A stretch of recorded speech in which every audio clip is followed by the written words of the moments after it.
Morning guys. Kunin natin tong watermelon guava. Nahulog na. Hindi ko alam kung sobrang hinog ba o dahil yung sa fruit fly.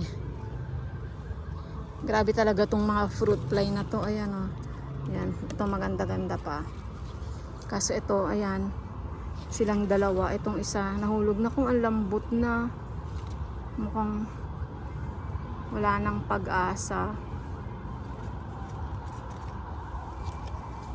Meron pa naman dito isa, kaso ayan, marami pa rin silang ayan, mga flower na.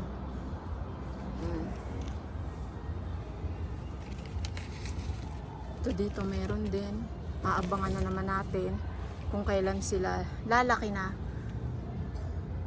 Kaso sana tantanan na ng mga fruit fly itong aking watermelon guava. Masyado sa kanilang mabango eh. Ito sanang dalawa na to ma-harvest natin ng maayos. Nasuputan ko pa naman na, tapos ganun din.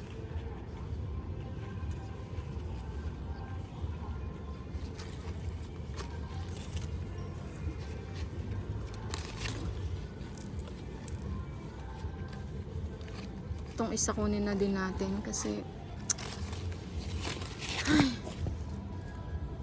ito sobrang lambot na niya.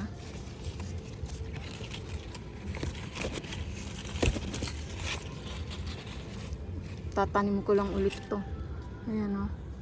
Baka nahinog na, hindi. Ay, meron nga butas na. Ayan o. Wala. Kunin na natin tong isa. Kaso matigas pa.